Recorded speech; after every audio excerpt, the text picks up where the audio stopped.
Very good afternoon to one and all. So today we are going to discuss a new concept, that is joint products. So what are joint products and how these joint products are apportioned? That is what we are going to discuss today. So generally what happens is when a product is being manufactured in an organization, that is when a production goes on in an organization, there are four types of products which are produced. And these four types of products may be joint products, co-products, main products or byproducts. Now what we have to discuss is what is a joint product and how this joint product cost is generally apportioned. So coming to the first type of product, that is joint product. So joint product is those products which are produced simultaneously with the main product in the same process using the same raw material is termed as joint product. I am repeating it. Joint products, those products which are produced along with the main product in the same process using the same raw materials are termed as joint products. And these joint products they cannot be identified up to a certain period of time. Okay, up to a certain point they cannot be identified, as well they cannot be separated from the main product. And when these products cannot be separated from the main product up to a certain stage, that stage is generally termed as pre-separation point.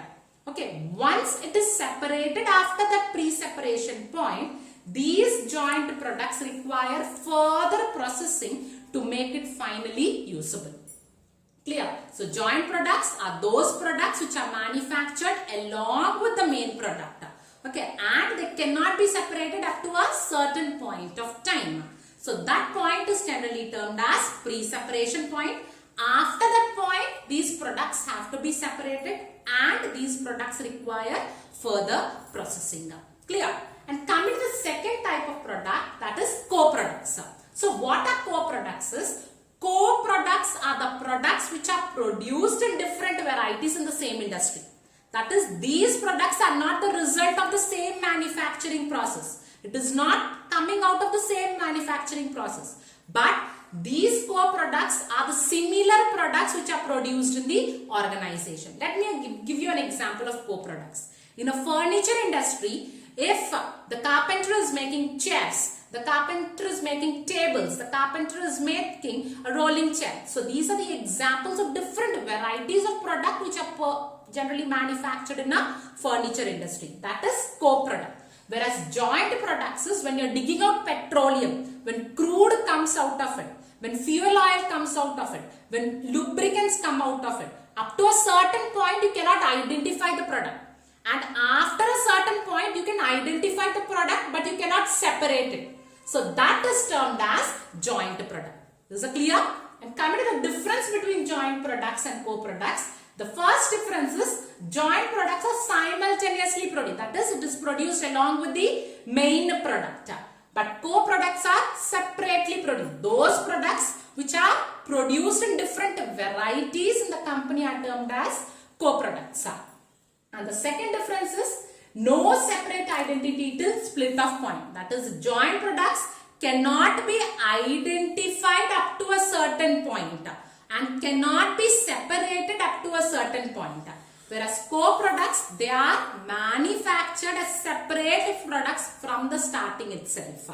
Okay, and the third difference is all cost up to the split off point, that is pre-separation point, is termed as joint cost. Okay, and here there is no joint cost because each product is produced separately. And the last one is the quantity of joint products depends on the amount of main product. How much main products you are producing. Okay, how much main products quantity you are producing. On that basis, the quantity of joint products is generally determined. Whereas the quantity of co-products generally depends on the managerial decision. That is, if the managers or the managerial decision want to produce a high quantity, then the co-products will be high. If they want to decrease a quantity, then the quantity will be generally low. So this is regarding the difference between joint products as well as co-products. Now the main question here is apportionment of joint cost. So I told you these joint products up to a certain stage cannot be separated. Okay, so then up to that stage, the cost involved for the main products as well as the joint product are termed as joint cost. So after separation, these costs have to be distributed to the products, isn't it? That is termed as apportionment. So how do you apportion joint cost? So there are different methods of apportionment of joint cost. Let us discuss one by one along with the examples. So coming to the first method, that is average cost method. Okay, so why are we discussing this method? Because total cost of the product generally involves two costs. The first one is share in joint cost and the second one is subsequent cost. So this share in joint cost has to be known only when the total cost of the product can be ascertained, isn't it? So in order to apportion that cost, we are generally finding out the different types of joint costs. So coming to the methods, the first method is average cost method. So under average cost method, generally joint cost or the share in joint cost is generally found out on the basis of average unit cost. Okay, I am repeating it. Under average cost method, the joint costs are apportioned on the basis of average unit cost. Okay, so how do you find average unit cost is total joint cost by total number of units will give rise to average unit cost. Okay, so on the basis of average unit cost, you will apportion the product. Let me give you an example. In the timber industry, they are producing products, milling operations are going on, and the joint cost of this timber industry is 72,000. So once after production, there are three types of products which has resulted. The first one is first grade timber, second grade timber and third grade timber. Now, their units is also given. First grade timber is produced in 3,000, second grade timber is 6,000 and third grade timber is 3,000. Now what we have to do is we have to apportion joint cost. So this joint cost can be apportioned on the basis of average unit cost under average cost method. How do you apportion is, we have a formula for apportioning. What is that? Average cost method. The formula for apportioning is total joint cost by total number of units. Isn't it? So the total joint cost given in the question is 72,000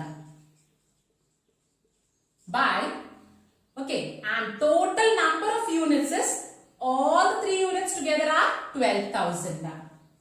Okay, so divided you will get 6. So this is your average per unit cost. So this will be your share in joint cost. So this has to be distributed. First grade timber,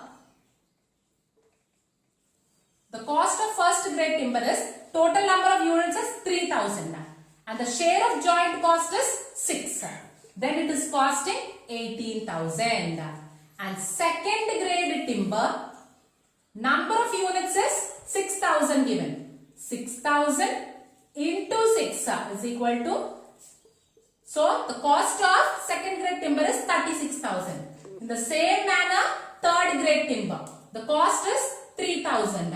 3,000 into 6 is 18,000 will be its cost. Clear? This is how cost has to be apportioned on the basis of average cost method. Clear?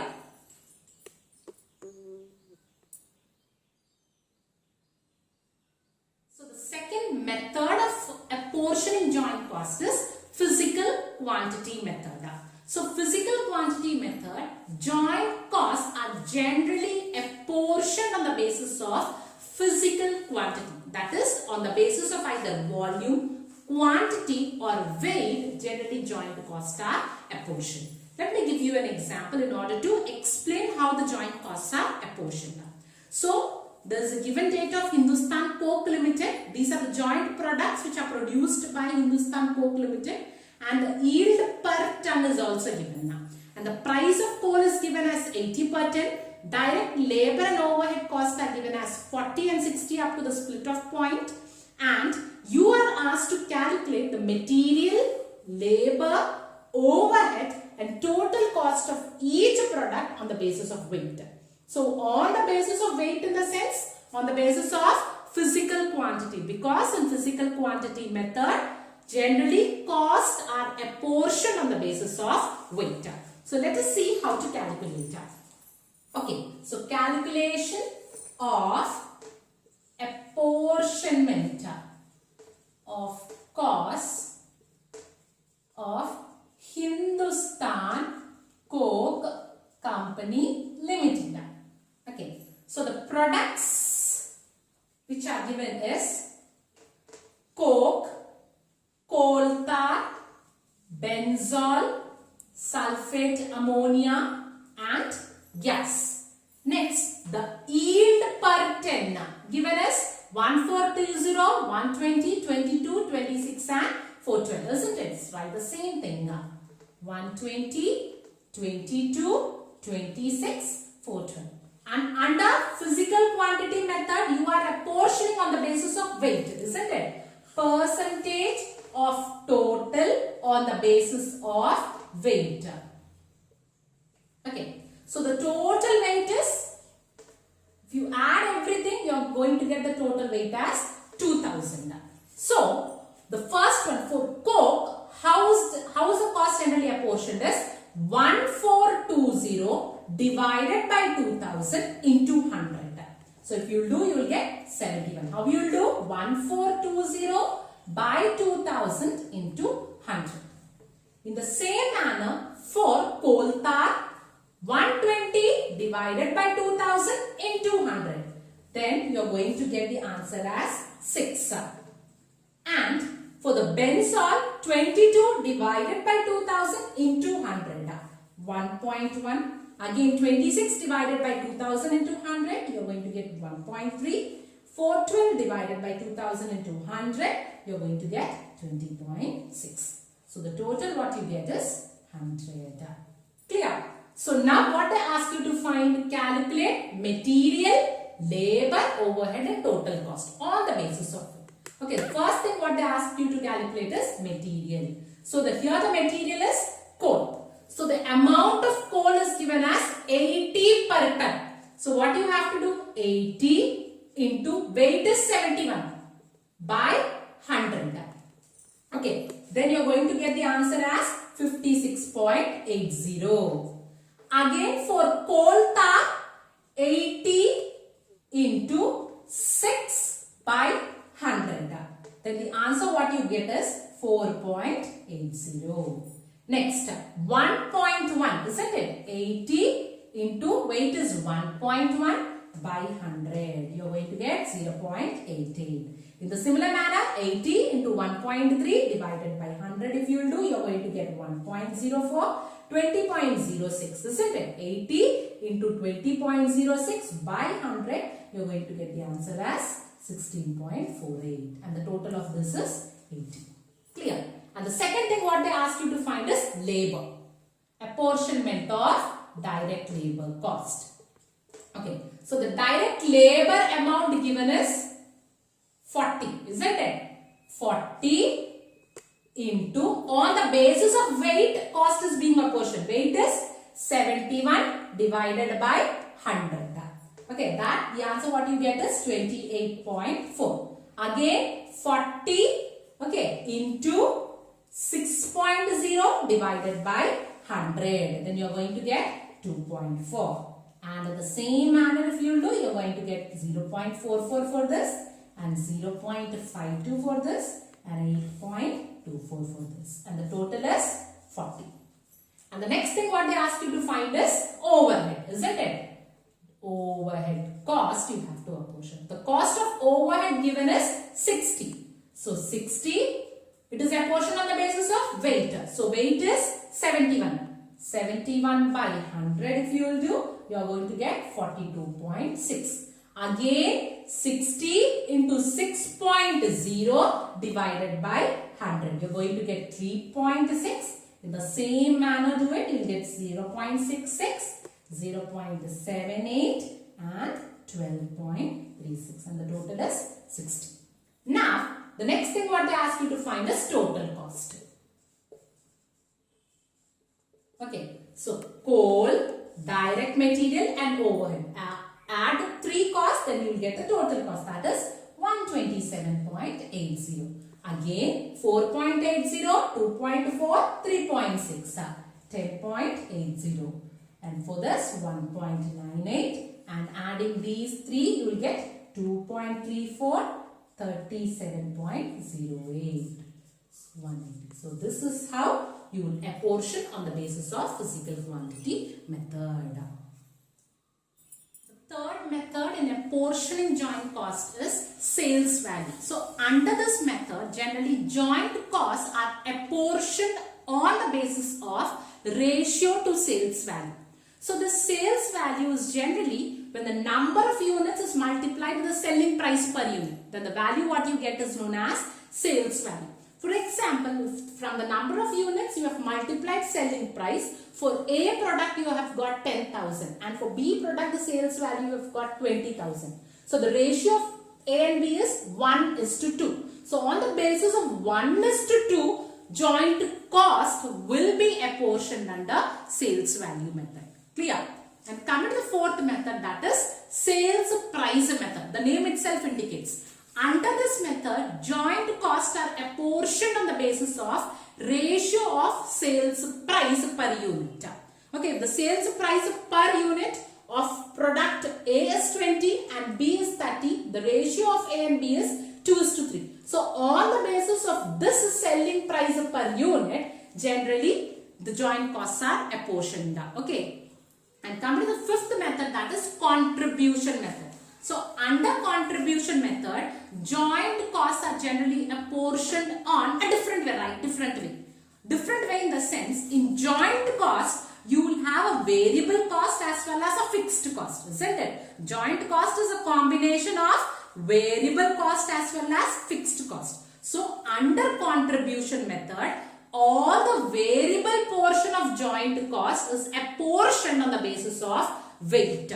Okay, and the fixed portion of joint cost is apportioned on the basis of marginal contribution, that is sales minus variable cost. The value what you get on the basis of that marginal contribution, the fixed portion of joint cost is apportioned.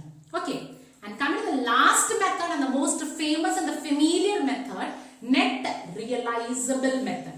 This method is also known as reverse method, and this is the most prominent method which is used for apportioning joint costs. So how joint costs are apportioned under this method is, from the selling price, the total estimated profit will be deducted. Then you will get the total cost. From the total cost, selling and distribution expenses and other subsequent or separate expenses if you have, that should be deducted. And the amount what is remaining is generally termed as share in joint cost. This is how joint cost is apportioned on the basis of net realizable method. I am repeating it. From the selling price, estimated profit is deducted. The resultant figure what you get is total cost. From the total cost, selling and distribution expenses and subsequent expenses are deducted, and the amount what you get is known as the share in joint cost, which has to be distributed. Okay, this is net realizable method. Let's discuss an example related to this method.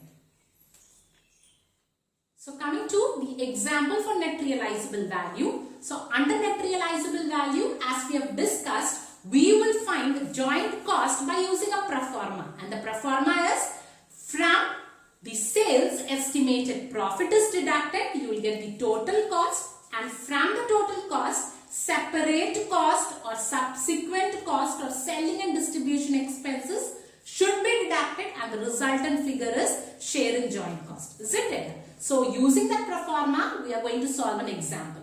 So in the question, there is given a factory which is producing X and it produces a byproduct even Y. So the finished product is processed and the details of product is given. So the material, labor, overhead. So the total joint cost is 1 lakh and the subsequent cost is for X it is 30,000 for materials and Y 15,000, and for labor it is 14,000 for X and 10,000 for Y, and for overhead 6,000 for X and 5,000 for Y. Okay, and the selling price is given for X as well as Y, and the profits percentage are also given, that is 25% and 20% for X and Y, And what you are asked to do is prepare a statement showing apportionment of joint cost, and you're also asked to prepare the process account for X as well as Y. Isn't it? So the first thing what is asked is statement showing apportionment of cost. So that is what we are going to prepare now. Okay, keep the heading as statement showing apportionment of joint cost. Particulars rupees. Now, in net realizable value, we have to start with sales, isn't it? So here, X and Y. So for sales, X is 1,60,000 and for Y it is given as 80,000. From the sales, estimated profit has to be deducted. Okay, so estimated profit is given as 25% on selling price for X and 20% on selling price for Y. That is 25% of 1,60,000 and 20% of 80,000. Okay, you will get 40,000 for X and for Y you will get 16,000. So deduct it. So 1 lakh minus 40 is 1,20,000. 80 minus 16 is 64,000. So this will be your total cost. So from the total cost you have to deduct subsequent expenses. So subsequent costs are given, isn't it? Subsequent expenses or cost. For X it is 50,000. For Y it is 30,000. 50,000 for X and for Y it is 30,000. And no other expenses are given. So subtract this. 1,20,000 minus 50 is 70,000 and 64 minus 30 is 34,000. Okay. So till here is it clear? Yes. This is known as share in joint cost. But just observe, 70 plus 34 you are getting as 1,04,000. But the joint cost given in the question is only 1 lakh. Count 50 plus 30 plus 20. It is only 1 lakh. So there is 4,000 which is more. So this 4,000 should be treated as selling and distribution expense. Clear? I am repeating it. When you add both the joint cost, you are getting 1,04,000. But in the question, the joint cost incurred is given is only 1 lakh. So what you have to do is, from 1,04,000, if you deduct 1 lakh, the excess 4,000 should be treated as selling and distribution expense. As you all know, selling and distribution expense have to be deducted, isn't it? Minus selling and distribution now. So it should be deducted on the basis of sales ratio. That is 1,60,000 and 80,000. The ratio is 2:1. Okay. So 4,000 into 2 by 3 is 2,667. And 4,000 into 1 by 3 is 1,333.